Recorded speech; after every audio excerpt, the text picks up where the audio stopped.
Moses Ali kati omugenzi yazaalibwa ng'ennaku z'omwezi 5 omwezi ogw'okuna omwaka 1939 mu disitulikiti y'e Adjumani. Moses Ali yasoma amateeka n'agakoonula mu digiri okuva ku ssettendekero wa Makerere ate ng'alina ne diploma mu kuwoza emisango okuva ku ttendekero Lilo Development Center mu Kampala. Ng'oggyeko obukugu bw'abadde nabwo mu mateeka, Moses Ali era munnamagye omutendeke nga yatendekebwako n'emmawanga ag'ebweru okuli Isirayiri ne Bungereza era musajja mu Isiraamu. Moses Ali omu ku beetaba mu lutalo lwajjako gavumenti y'Obote mu mwaka gwa 1971 era luno lwe lwaleeta gavumenti ya Idi Amin mu buyinza, era nga mu gavumenti eyo Amin yalondebwa mu bifo eby'enjawulo omwali n'ekyokubeera minisita w'ebyensimbi. Okusinziira ku batunuulizi b'ensonga ono yali munywanyi nnyo wa Idi Amin, kyokka ekiseera kyatuuka n'atandika obutamwesiga olw'ettutumu yali afunye naddala mu Bayisiraamu mu kiseera ekyo ne mu magye. Mu 1978 Amin yategeka olukuŋŋaana mu yavumirira Moses Ali wakati mu kumuyita omuntu atali mwesimbu, okukozesa obubi ensimbi z'eggwanga, ssente z'obusiraamu n'obutagoberera biragiro bya gavumenti. Era Moses Ali yali abaguli gutyo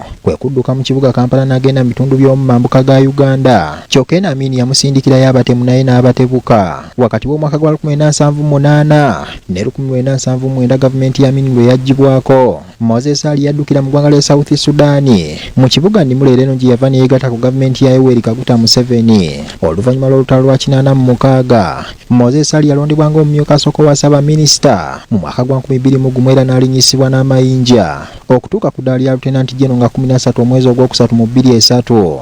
I want to thank the government for being in charge of a system, first of all, peaceful, to allow people to sit in the colonial all that long. And some people could break from their will. And there is a system that would allow those who broke away could go and be treated. Mu 2011 ku myaka 72 Moses Ali yaweebwa obuvunaanyizibwa obulala era oluvannyuma ono yasoomoosibwa okutuuka ku ddala lya Jeno omujjuvu. Moses Ali waafiiridde nga yembaka wa Adjumani West era munnamagye yaganyuka nga ne mu kabinenti eyalondeddwa abadde teyaweereddwa kifo kyonna. We want to call all these voters who voted for incumbent, who voted for the flag bearers.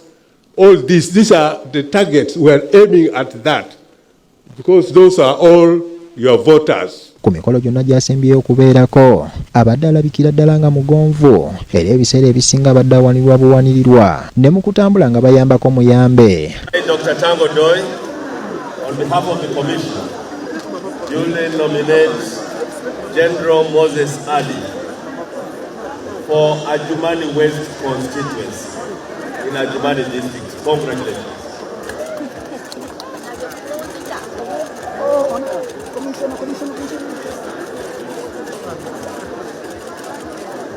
Thank you. Thank you, the press. Thank you, Honorable Moses Ali, for coming. Thank you.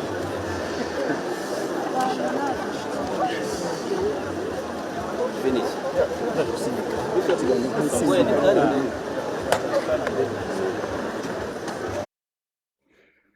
Kale okukungubagira abadde omubaka wa Adjumani West County Constituency ate era munnamagye eyaganyuka retired General Moses Ali kukyagendera ddala mu maaso oluvannyuma lw'okukakasa nti ne badde avudde mu bulamu obw'ensi eno olunaku olw'ejjo ssaawa 10:25 mu ddwaliro e Nakasero. Okuva mu kaseera ako enteekateeka ez'enjawulo zikyagenda mu maaso okubeera nga ate aziikibwa mu bitiibwa bye ebijjudde. Abantu ab'enjawulo bakyagenda mu maaso okubeera nga ate bamwogerako ebigambo ebirungi awo nno nga n'ebyafaayo bwe bigenda mu maaso okubeera nga ate bitambula. Ebyo ensi bye badde mumanyiiko n'osanga n'ebyo ensi bibadde temanyi nti nno biri kitundu ku bulamu bwe bw'abadde agenda mu maaso okubeera nga ate aliivinga. Abantu ab'enjawulo nga bwe nkutegeezezza bakyavuddeyo okubeera nga ate bagenda mu maaso okubeera nga ate bateekayo obubaka era nga bamwogeddeko ebintu bingi. Omulwanyirizi w'eddembe, omuntu ayagala eggwanga lye, saako omuntu abadde akwata obudde. Tugenda kutunako mu bubaka obw'enjawulo obwo obuteereddwayo eri abantu ab'enjawulo mu kugenda mu maaso okubeera ng'ate bumukungubagira, saako n'amawulire amalala ag'enjawulo agakyagenda mu maaso era ng'ate gatambula bwe tugenda okuba ng'ate tuyitira amakya g'olunaku olwaleero.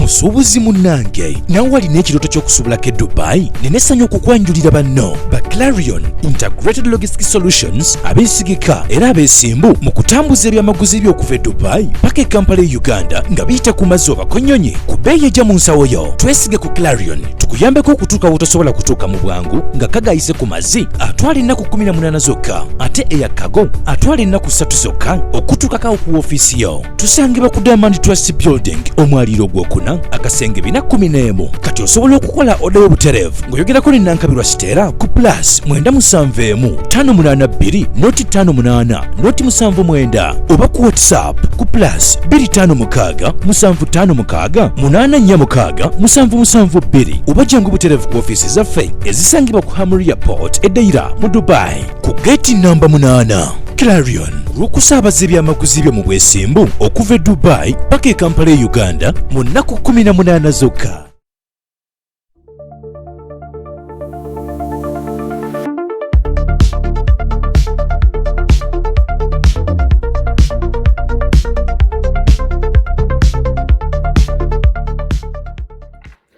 Kale njagala kuba nga tenkwaniriza ku Same Official yonna gy'osinzira okuba nga otulaba nenkwibaza okubeera nga otwegasseeko. Abatulaba nga musinzira mu bitundu eby'eggwanga eby'enjawulo mulebe okuba nga ate mutaddeko, mulebe okuba nga ate mutulaba n'okugoberera emboozi zaffe ez'enjawulo zetugenda mu maaso nga tuteekayo. Kale nkinzirwambula nkutumiddeko Sophia Namazzi, Frederick Nelson Nsubuga nawe nenkutumirako,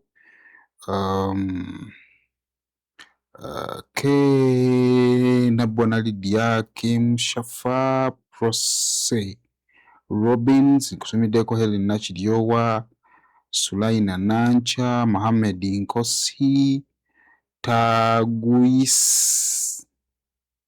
Taguyisi za Hazaya, Kawoya Babirye, Zaifa Local Farm, Happy Persons, Joani Kabuye, Nasuna Josephine Nambi, Anita Nsubuga, Nalu Nkuma Aisha, Maggie Flora, Sanyu Edith Musabate n'abalala b'enjawulo nga bwe tuteekayo baka baffe ogenda mu maaso okubeera ng'ate obugoberera. Tukwebaza nnyo, thank you so much. Weebale kuba ng'ate ogoberera enteekateeka zino nga bwe zigenda mu maaso okubeera ng'ate zitambula. Kale nzikiriza mbere ng'ate nkutegeezaako ku bannaffe aba Clarion Integrated Logistics batikka bintu babijja mu ggwanga erya UAE nga babita mu ggwanga erya Uganda. Bakutegeeza ggwe na munnayuganda yonna gy'oli gy'osinzira okuba ng'ate otulaba. Bw'oba olina ebintu by'otikka ng'obijja UAE ng'obiyita mu ggwanga erya Uganda, be bantu abatuufu b'olina okuba ng'ate weekwata okusobola okuba ng'ate bakuyamba okutikkira ebintu bituuke nga bw'olina okuba ng'ate obyagala. Kale bakutegeeza nti nno ggwe ali UAE basange ku Amulia Port Edeira ku gate namba 11 kujja okuba ng'ate obasanga. Ani bwe baweereza ebintu jangu ku Diamond Trust Building mu kibuga Kampala okusobola okuba ng'ate opiikinga ebintu byo. Ennamba zaffe ez'essimu ku screen kweziri okwo, osobola ddala okuba ng'ate otukubirako ebisingawo n'ogenda mu maaso okubeera ng'ate obitegeera.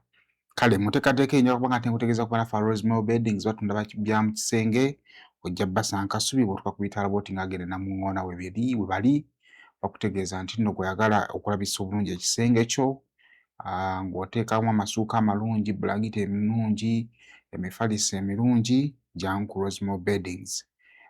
Tukube ku namba zaffe ez'essimu okusobola okuba ng'ate ebisingawo bitegeera era nga nja kuba ng'otegeeza nti Rosemary Beddings buli kaseera babaako ekipya kye bakuwa era ng'emabegako awo twayanjudde packages zaffe empya okusobola okubeera ng'ate tusobola okuba nga tukuweereza. Twakutegeezezaako packages zino ebyawukanamukko bitera kubeera ku sayizi ya mufaliso otegedde bulungi. Kakati tulina omufaliso 4 ku 6, mitwalo 38, 5 ku 6, 45, 4 ku 6, 55, 6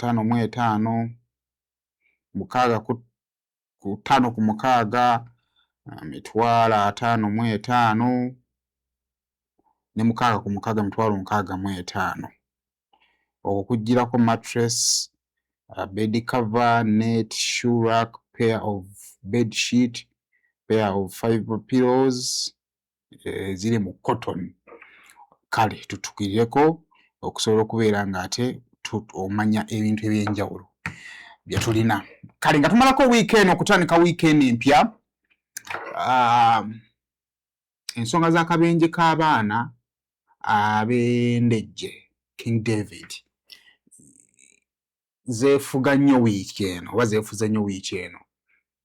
Naye nga tuzimaliriza, bwe madde ngenda maaso nga netulingoberera ebintu ebyenjawulo. Ekisooka, by yesterday twali tusuubira nti no bodies z'abamu abaana ku bafudde zaadde zirina okusuubira okuba nazituuse e Mulago, naye I've not yet got that confirmation because nadde ndaba n'omu ku yadde balina okupiikinga bodies ezo yabadde Honorable Ssebukenya ow'e Makindye Ssaabagabo, naye bugendedde okukeera ng'akyali Mbaale.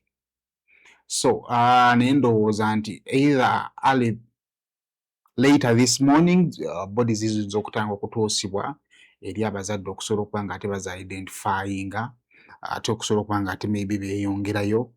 Mwabaddemukko ebipya, waliwo omukyala gwe twalabyeko eyakaabye nnyo jjajja K, ate later on K n'azuulibwa nti mulamu.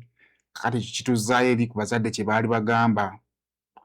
Omwana amawulire ne gajja nti afudde, bazadde ne bakaaba nnyo, ate n'azuulibwa nti no mulamu. Ate omuzadde w'oyo abadde alowooza nti ow'e mulamu ate n'agambibwa nti ow'e yafudde. It is still unfortunate. Waliwo taata vidiyo ebadde etambula nnyo, abaana bafiiriddwa 4 mu mulundi gumu, okusinza ku lipoota nasembeyo okulaba nga bagamba ne taata yandibanga yamaze n'afa. So bingi nnyo, but omuwendo gw'abafudde bw'oguwulira, of course it is alarming, because omuntu talinga mbwa oba kiyenje nti okufa kwe tekukola makulu. Naye boddako ku mabbali, ate bw'owulira omuwendo gw'abawonye, ate nagwo n'ogwebaliza Mukama Katonda, naddala obozzeeyo mu mboozi. Nina emboozi nabadde ntunulakokko, ngenda kugibawaako awo. Ekyo kino kye kikula ky'amakubo aba bbaasi kwe yadde avugira. Amakoona almost every after meters 100 waliwo ekkoona ly'osanga ate nga liri sharp. Kino awo kati ekifo kiyitwanga Kaseremu we wagudde akabenje. Naye kibadde ngamba nti abasobodde okuwonawo bw'obawulira ate oyongera kubanga ate nakyo kyebaliza Mukama Katonda, kubanga osanga babadde bonna basobola okusirika ne baggwaawo. Naye ndowooza kya buvunaanyizibwa ffe nga Bannayuganda okuzitula eddoboozi lyaffe, era ng'abazadde twebaze bamaama oba abakyala b'e Kapchorwa. Kakati now the story is, oluvannyuma lw'abaana okuba nga bazze nga bangi, nga bali mu bulumi, nga okubateeka obuteesi ku buliri tekimala, ng'abamu beetaaga okusapootingibwako basobole okwebaka, nga oba nkinnyonnyole ntya, akabenje olumu nga omutwe ogwo oli afunye damage ku mutwe, nga yeetaaga oli amulere bulezi asobola okufunako ku tulo. Bamaama b'e Kapchorwa ne beewaayo ne baleka ebintu byabwe ne bajja mu ddwaliro okusapootinga abaana bano nga bazadde baabwe bagenda mu maaso okuba nga balabika. Simanyi challenge tufunye nti eggwanga lyafunyeemu omufu, kakati tugenda bba ne divided attention. Naye mu nteekateeka yonna, alina Uganda eno erina abakyala ab'amaanyi ba activist abalina amaanyi okubaako kye bakola. I think eggwanga lino nga tuli mu kurecovering okuva mu njege eno eya King David twandivudde mu njege eno nga tulina kye tukoledde abakyala b'e Kapchorwa. Kisobola obutaba particularly bano naye wandibaddewo ekintu ekyongera okusimba omutima mu bakyala abo bonna n'abataasobodde, oba kwandibadde kugamba nti tugule zimama kiti tuzitwale mu malwaliro ag'e Kapchorwa. I don't know, but something should be done. Not kwebaza bano bokka naye okubeebaza bonna.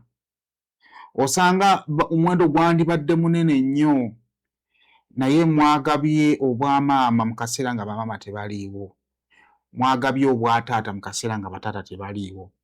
So omukyala abadde asinze okugoyinga viral mu mpeeka awo yabadde asitudde omwana n'atuuka time n'okuwanika omukono side zeeno nga gufuuyiridde. Wow, that was wonderful. Naye ndowoozeza nti it is important to uncover everything. Nti kituufu yagoyinze viral but many of them baasazeewo okwofaringa free care eri abaana bano. Omukyala oyo yatuuse n'awanika ekibegabega kino nga kifuuyiridde naye nga kanyabo mu kaseera ako kasobodde okufuna ku tulo. Ekyo maama yasobola okukikuwa naye nga maama alina okukikuwa ali luddawa taliiwo naye ate ng'okyetaaga bamaama abo ne bakiwaayo. So simanyi oba ndi mu capacity etandika such a campaign naye osanga nsobola okubeera whistleblower of such a campaign nti abantu b'e Kampala abo abasobola mwenna we need okubaako kye tuzza mu community y'abakyala b'e Kapchorwa. Buli mukyala alirinnyangako mu ddwaliro afune okukkiriza nti gwali mutima mulungi gwa bannange wadde nze saaliko y'ensonga lwaki tulina kino. Simanyi oba zimama kits oba ki, something should be done nga specifically kigenda eri abakyala. Akabenje kano kabadde touching kakutte ku bantu bangi. Njagala kuba ku mboozi yakoleddwa omwana mulenzi ali ku Mbale Express TV ng'akunnyonnyola embeera y'akabenje nga bwe kazzeemu n'engeri gye kakutte ku bantu ba bulijjo naddala abazadde buli yabadde ategedde nti emmotoka eyo egudde ebaddemu baana b'amasomero. Soko mpeeka zigye tulaba ekirala. Ndudde okulaba akabenje oba omufu akaabya abantu abatali baŋŋandaze oba abatali bazadde be, naye olunaku olwaleero kineewunyisizza nnyo okutuuka mu katundu ke bayita Kaseremu. Kaseremu ako katundu kali around 22 kilometers from Kapchorwa town, era nga ke katundu akabaddemu akabenje akasse abaana bawerera ddala okusinziirira ku b'obuyinza bagamba nti abantu 21 be bakafiiriddemu nga mwe muli director w'essomero, naye nga mu bano abaana babadde 19 ate nga kwabaddeko abakulu 2 nga kwe kuli ne director. Naye kyasinze okuba nga tekineewunyisa ne wenviiridde essaawa zibadde nga 10 mu kitundu olunaku olwaleero olunaku olwokutaano nga n'ab'okukyalo akabenje we kabeeredde nga bakyakaaba paka kati, era ng'okusinziira ku sources b'ensoda okuba nga ate njogerako nabo bagambye nti okuva nga akabenje we kabaddewo olunaku olwajjo essaawa zabadde nga 2 ez'ekiro paka kati abantu abo tebannasirika balinga abaafiiriddwa ku kyalo, era nga kino kineewunyisizza nnyo sikirabangako era nga kintu kyakwekanga nnyo. Naye abagendako e Kapchorwa oluguudo luno luzibu nnyo era nga kigambibwa nti awo wennyini waafiirawo n'abaserikale abasukka 6 aba UPDF. Emmotoka yakola overturn awo nno ebintu ne bisobola okuba nga ate byonooneka. Abaserikale abawera ddala 6 n'omusobyo baafiirawo mu kitundu ekyo nga bafunye akabenje. Koona y'emu eyo kigambibwa nti era baasi y'abasomi nayo era yagwirawo, ate n'emmotoka y'abalambuzi nayo neegwirawo, abantu bafiiriddewo bangi. We tubadde twogerako n'abatuuze era ng'omu ku basajja abavuga bodaboda mu bitundu bino agambye nti abantu abava e Kampala ne mu bitundu ebya lower belts temuwuliriza advice, era nga mu njogera yatugambye nti oyo omusajja baatuuse ekiseera nga bali mu katundu k'e Kaseremu awo ne bamugamba nti owaaye nti wano we tuli wali risike ate emmotoka ogirabye si nnungi. Ye n'alemerako n'agamba nti katugende tujja kutuuka. Ne bamugamba nti lwaki totuwa baana ne tukuteera mu mmotoka ne tukuteekera eri wansi ebulambuuli, ojja basangayo ne baasi eri empute obateekemu then mutambule mirembe mugende. Driver yalemeddeko n'alemerako. Abatuuze ne bagamba kale oba kyosazeewo taata katukuleke ffe katugende mu byaffe. Tewaayiseewo ddakiika 10 ng'omusajja atomeza baasi oguyinja guli gwendabye bannange nako eri mawulire muno tulaba ebintu bingi. Yatomedde oguyinja baasi n'ekutukako ekyawaggulu nekigweri, ekyawansi nekidda eri nekikuba ekisenge kuli. Kakati oguyinja guno abaana bano abaavuddemu ne bagwa ate oguyinja ne gujja ne gubatuulira. Just imagine obulumi obwabaddewo. Ne gubakutula abasinga ne bafiirawo. Kati abaana abasigadde mu kino ekisigalira ekitundu ekya baasi. Kale ebyo bikulu nnyo. Kakati ebirala ebikulu bye ndowoozezza nti twetaaga obikkalifayinga, waliwo records ezasoose okulaga nti abasomesa bana be baafiiridde mu kabenje. Okusinziira ku Headmaster eyatuwadde update olunaku olw'eggulo, yakakasizza nti omusomesa omu ye yabadde yalusuddemu, ate obulamu abasomesa abalala bakyagenda mu maaso okubeera nga ate bajjanjabibwa. Ndowooza abo tubasabire Mukama Katonda agende mu maaso okubeera nga ate bo abasuusa. So kompe ku Headmaster katono nnyo nakyo kiveewo ekyo. Abasomesa bali ku improvinga bali 5 omu Mukama gwe yayise. Weewaawo social media zagenze nizigamba abasomesa 5 naye nga omusomesa ali omu Teacher Peter Ekabot.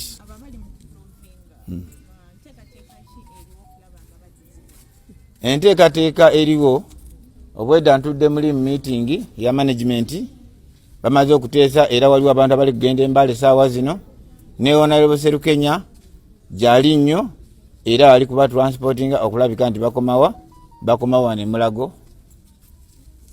Ninga abaana abalala 2 bo bagenda kusigalayo Embale kubanga bakyali mu critical conditions. Waliwo abazadde abamu aba receiving abaana baabwe. Yes, waliwo abazadde abagenze ku siini ne bajjayo, waliwo n'abalala abagenze ne babajjayo ne babatwala ewaabwe for further medication.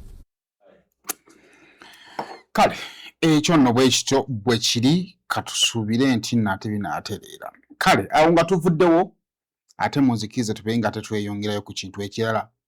Kale bukyanga akulira ekibiina kya National Unity Platform Robert Kyagulanyi Ssentamu afuluma eggwanga lino, obuyinza obwo yabulekera omukyala Lina Zedriga, oyo nga ye mumyuka we mu bitundu eby'omu mambuka, era nga Lina Zedriga yabaddewo mu kaseera ako ng'atambuza ekibiina nga omukulembeze ow'ekiseera. Kakati ng'akozesa obuyinza obumuweebwa ate ssemateeka w'ekibiina kya National Unity Platform Robert Kyagulanyi Ssentamu, obuyinza obwo bwennyini bwe yakwatako n'abuwa Lina Zedriga ate yabukozesezza okubeera ng'ate abuwa omumyuka we mu bitundu bya Eastern Uganda John Patrick Nambeshe okubeera ng'ate yaddamu okuba ng'ate amukwatirako. Era yagambye nti for 4 months Dr. Lina Zedriga Walu has been acting president of our party. During this period,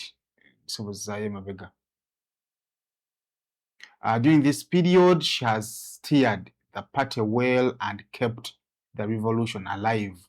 We are all very grateful for her dedication and service.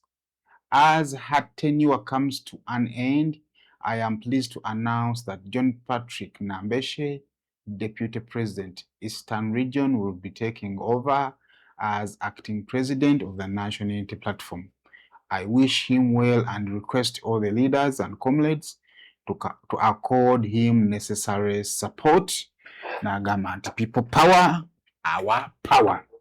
Kakati oluvannyuma lw'okumuwa ekifo ekyo bw'atyo naye n'agenda ku mutimbagano gwe n'agamba nti dear President Kyagulanyi Ssentamu, at Bobi Wine, thank you for placing your trust in me with this appointment. I am deeply honored to step into the role of ATNOB Acting Party President. Your confidence in my leadership during this pivotal time is both humbling and inspiring. So bw'atyo John Patrick Nambeshe wazeemu. Kakati Linah Zedriga abadde mu ntebe naye yennyini yavuddeyo n'agenda ku mukutu gwennyini okusobola okubeera ng'ate ateekayo naye obubaka bwe oluvannyuma lwa mukama we okubeera ng'ate ekifo akiwaddemu munne okubeera ng'ate naye akikwatamu. Zedriga yatugambye atya? Okay. Linah Zedriga yagambye nti congratulations and thank you so much Mr. President for the continued re-energizing as I take leave to play a supporting role. So, ebyo bwe bityo bwe biri. Oyinza okugamba nti omukyala Linah Zedriga yaweewa ekifo ky'obwa acting president abaddemu ne challenging moments ze ndowooza nti azikoze bulungi.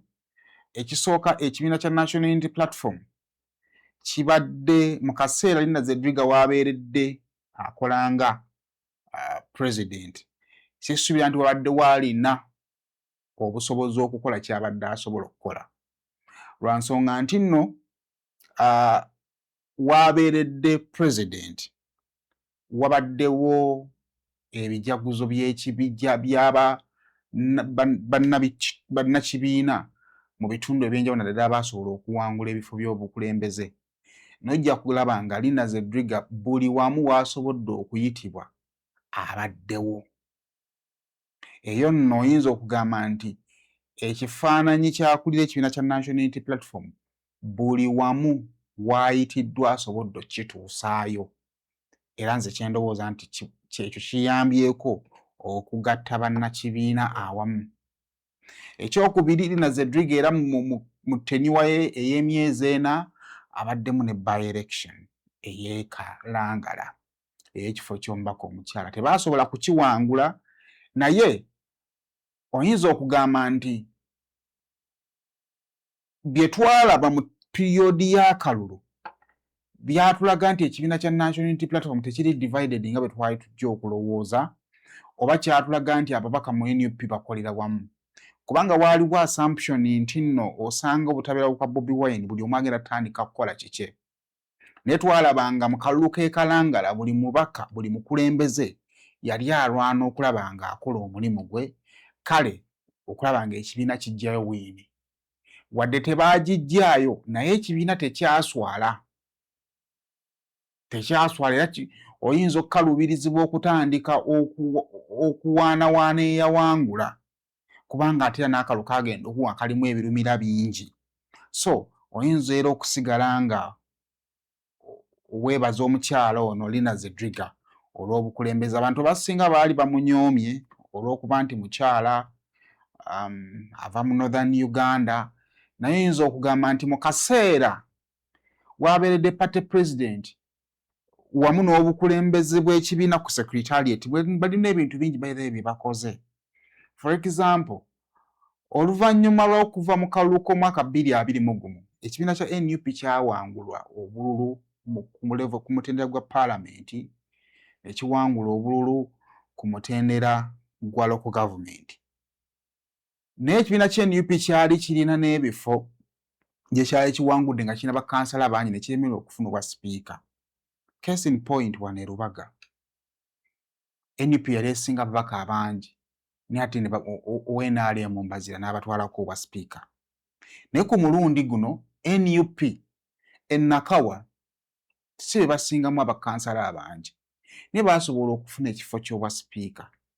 Bw'ojja wano e Rubaga era nawo ndowooza bw'ababa bati bangi era bano si bangi balina ba independent balina ba independent era baasobola okufuna ekifo ky'obwa sipiika.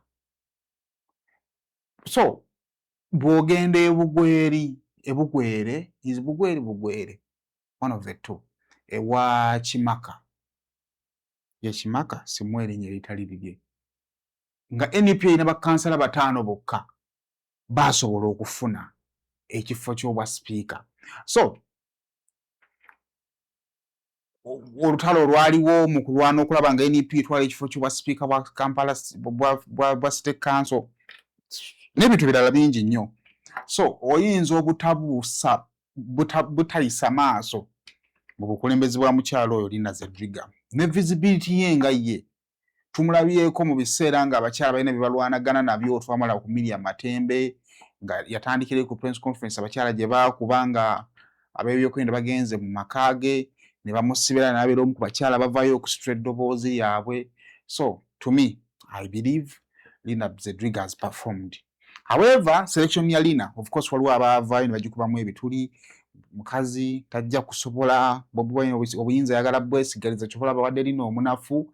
Kakati ate n'agamba okay, Linah role ye ebadde yeetaaga omuntu asobola okuparticipatinga n'okutambula okukuŋŋaanya ekibiina awamu. Kakati eyo role agikoze bulungi. Katusoke tumuwummuzeemu tuleete Patrick Nambeshe, John Baptist Nambeshe naye akola ogugwe. Kati gwe yali alowooza nti Linah Zedriga tasobola kukola bwa president mulungi. Kakati bawaddemu ne Nambeshe kuba bonna bamyuka ba Kyagulanyi naye akola ekyakola kyakola. Bw'anaamaliriza ne tukamushaba banaamukola ki, banaamuwaamu. Oba oliyawo nawo ne bw'omwanga Kivumbi singa binaaba biteeredde n'afuluma osanga naye abanaamuwaamu. Ndowooza nga n'ebyokudda mu ggwanga bwe bitereera. So that is it. Essaawa zino John Patrick Nambeshe yakolanga akulira ekibiina kya National Unity Platform. Kakati kitegeeza nti Nambeshe asaavinganga omubaka ow'Emanjira County n'asaavinganga Commissioner wa Parliament ku assignment ya kibiina kya NUP era kati n'akolanga ate era President wa National Unity Platform. Katulinde tulabe ye ate obuweereza bwe bunaatambula butya okwawukana ku bwa Linah Zedriga. Tujja kubanga maaso gaffe tugaggula buguzi.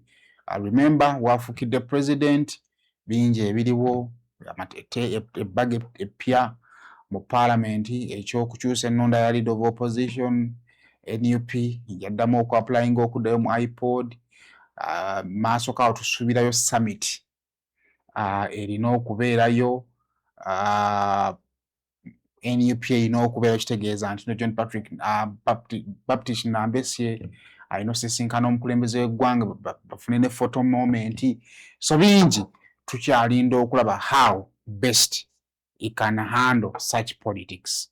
Remember yasooka yavamu NRM okujja mu opposition and is one of those boyinza okugamba nti nno wadde nga baasooka Honorable Kyagulanyi mu politics naye oyinza okugamba nti okusalako okuva mu NRM okujjamu NUP teyasala lwakuba nti nno ayagala kaadi.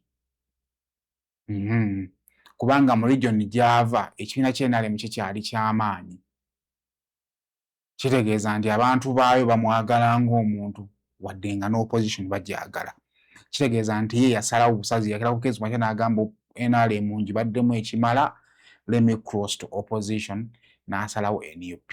So after the test of time Mwami Kyagulanyi agambye nti naye kankukwaseemukko tulabe engeri gy'osobola okuba nga ate otambuzaamu naawe ekintu. Kale awo munzikirize tuveewo okukungubagira eyaliko omumyuka owokubiri owa Ssaabaminisita retired General Moses Sali kukyagenda mu maaso era nga mu bubaka obw'enjawulo bugenda mu maaso kubeera nga tebumukungubagira.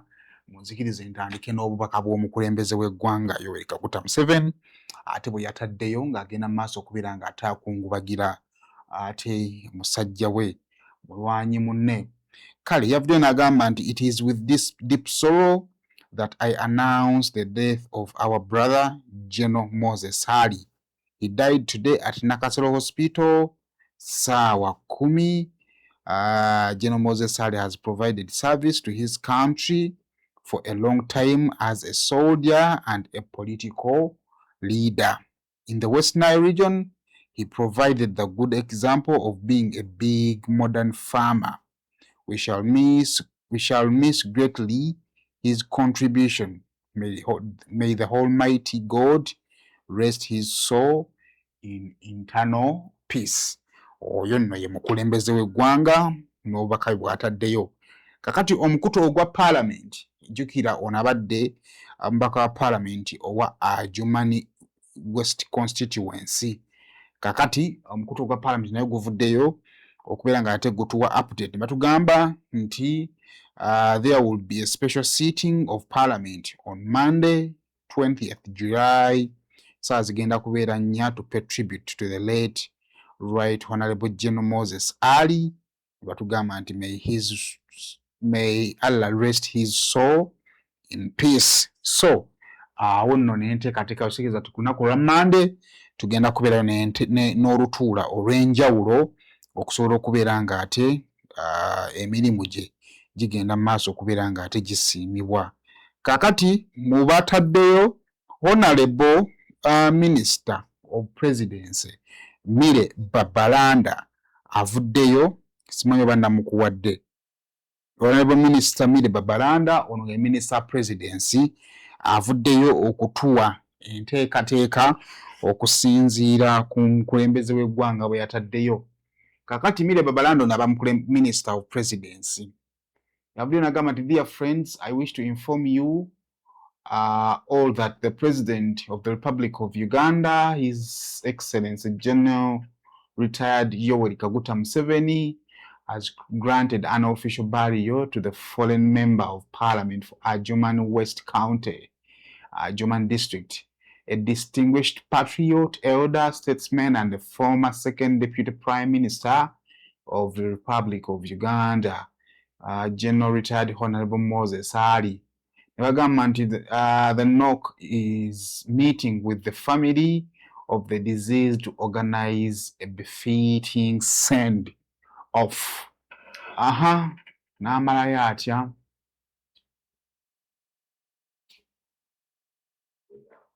Okay, kati mu kumalayo tugambye. Okay, I extend my heartfelt condolences to His Excellency President Yoweri Kaguta Museveni, the beloved family, and the people of Adjumani, colleagues in the government, and all Ugandans grieving his great loss. May the Almighty Allah forgive his shortcomings, grant him Janatul Fidaus, comfort his family and loved ones during these difficult times. Inna lillahi wa inna ilayhi raji'un. May his soul rest in peace. Oyo ate Minister Babalanda nga naye agenda maaso okubeera nga ate atutegeeza ate ku nteekateeka eziriwo. Kakati Mama Rebecca Kadaga retreatinze post ya Frank Tumwebaze yagambye sincere condolence to the family of the late Right Honorable Moses Ali, the people of Adjumani, to His Excellency Yoweri Kaguta Museveni, and to the Parliament of Uganda. So, kakati wano eyali Speaker of Parliament, Rebecca Alifred Kadaga avuddeyo n'ategeeza nti among the qualities he had was timekeeping. Ku bintu by'abadde alina kwe kukwata obudde. Despite his alignments, he was very punctual in cabinet and would be seated before ssaawa 3. Agamba nti wadde abadde alina obunafu obw'enjawulo naye abadde akeera mu cabinet nga ssaawa 3 zimusanga yatudde dda. They don't make him like, okay, they don't make them like anymore. Okay, bw'atyo n'agamba awummule mirembe. So obwo nno bubaka ate obwa Rebecca alitwala Kadaga. Kakati tulina Dr. Ruhakana Luguno yaliko Ssaabaminisita w'eggwanga Uganda, naye ataddeyo akafaananyi ako nga kalimu General Moses Ali, ate Dr. Paul Kawanga Ssemwogerere naye n'agamba nti we mourn the passing of General Moses Ali and celebrate a life of remarkable service and achievement. Even at an advanced age, he earned qualifications in law and authored an authoritative book on the Nubian people. A distinguished soldier, peace builder, and a long-serving respected political leader. His legacy will be endured. May his soul rest in peace. So obubaka bukyali bungi nnyo obw'abantu ab'enjawulo abagenda mu maaso okubeera ng'ate basaasira ssaako n'okukubagiza famire ye. So kakati of course tujja kuba nga tulindirira okulaba biki ebigenda okuba ng'ate bibeerawo mu nteekateeka efaanaganako bw'etyo ate n'ennyimba nga bwe zinaaba zitambula. Of course tujja kuba ng'ate tugenda mu maaso okubeera ng'ate tubikutuusaako okwongera okubeera ng'ate otegeera ebirina okubaawo naye nga yavudde mu bulamu obw'ensi eno yabadde mu ddwaliro ery'e Nakasero era bwagenze okwongera olunaku olw'eggulo ng'emmotoka z'amagye zirabibwa nga zitandise okuwetooloola okuva mu ddwaliro e Nakasero. So kompe ku mboozi ate nga bwabadde akawungeezi ak'olunaku olw'eggulo oluvannyuma lw'okukutuka kwa omukulu ono ng'ava mu bulamu obw'ensi eno. Bagujjawo leero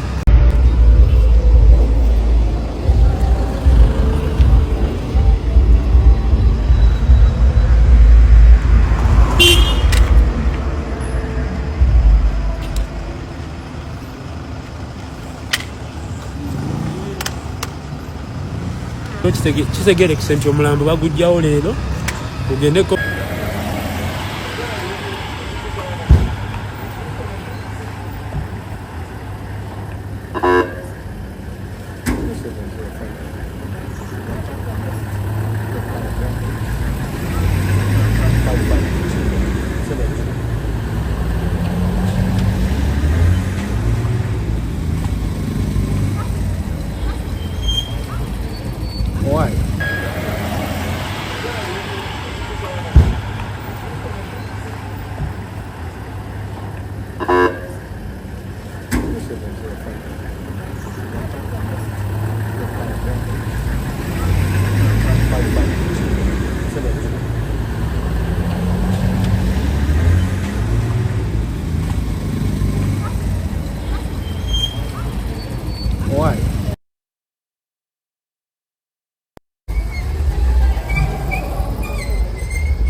Ebyo byonna yabikolanga ng'ate era ne Magye agenda alinnya yasomerako mu Isirayiri era nga yafuna obwa kadeti. Wabula nga bw'omanyi ebyafaayo bya Uganda nti gavumenti ez'enjawulo mu biseera ebyo zaabeerangamu omuyaga ogw'amaanyi era omuyaga ogwamamulako Idi Amin Dada tegwamuleka.